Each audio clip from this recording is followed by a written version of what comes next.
लातूर शहर व जिल्ह्यातील अनधिकृत बॅनर्स विरोधात उच्च न्यायालयाच्या खंडपीठात याचिका दाखल करण्यात आली होती।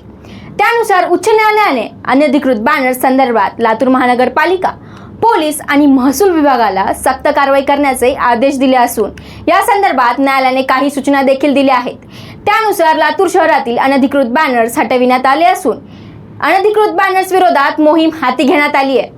शहरातील युनिपोलवरील बहुतांश बॅनर्स गायब झालेत, तर शहरातील चौकात अजूनही काही प्रमाणात बॅनर्सची गर्दी पाहायला मिळते। सध्या पावसाळ्याचे दिवस असून बॅनर्समुळे अपघाताचा धोका होऊ शकतो, त्यामुळे मनपा व प्रत्येक झोनल अधिकाऱ्यांवर कारवाई करण्यासाठी सांगण्यात आलंय। तर कारवाई करण्यास कसूर झाल्यास अनधिकृत बॅनर्स लावणाऱ्या आणि संबंधित झोनल अधिकाऱ्यांवर देखील कारवाई होणार आहे। नितीन बनसोडे, एकमत डिजिटल, लातूर।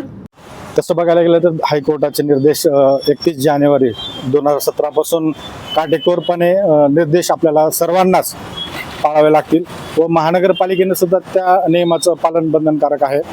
आणि तसं सांगायला गेलं तर हायकोर्ट उच्च खंडपीठाचा मी एक सदस्य म्हणून रवी गायकवाड, लातूरचा रहिवासी, तर या आदेशानुसार आपल्याला जी काही लातूरकरांना जनजागृती करायची आहे किंवा सूचना जी दिलेल्या आहेत, महानगरपालिकेला निर्देश दिलेले आहेत, त्या पद्धतीचे आपण 2.5 फुटाची जी होल्डिंग्स छोटे छोटे लावलेत, जी की जनतेला, पक्षाला, संघटनेला, लातूरच्या सर्व व्यापारी जी काही ॲडव्हर्टायझिंग करतात, सेंटर पोलला लावतात, झाडाला खिळे मारून लावतात किंवा अनधिकृत बॅनर लावतात, त्याबद्दलची जी काही सूचना असतील ते हायकोर्टाच्या निर्देशानुसार आपल्याला कंपल्सरी पारित करावं लागतील किंवा नियम पालन करावं लागेल।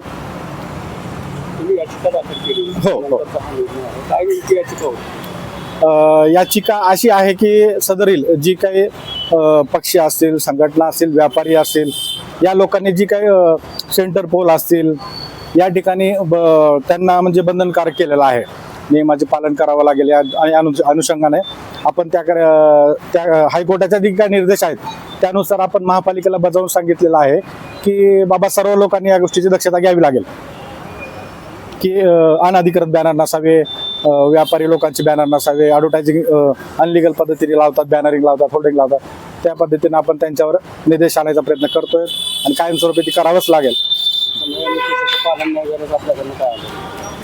या गोष्टी जर पालन नाही झालं तर संबंधित ज्या झोनल अधिकारी आहेत, जी काही 4 झोनल आहेत महानगरपालिकेच्या हद्दीमध्ये, त्या झोनल सोबत आमची बैठक झालेली आहे। त्या झोनलला निर्देश सुद्धा त्यांना आपण सांगितले, सूचना सांगितलेल्या आहेत। जर त्या सूचनेचं वेळोवेळी जर नाही पालन केलं तर त्यांच्यावर वेळोवेळी कारवाई पण करावी लागेल, जे बॅनर अनधिकृत लावतात त्यांच्यावरही।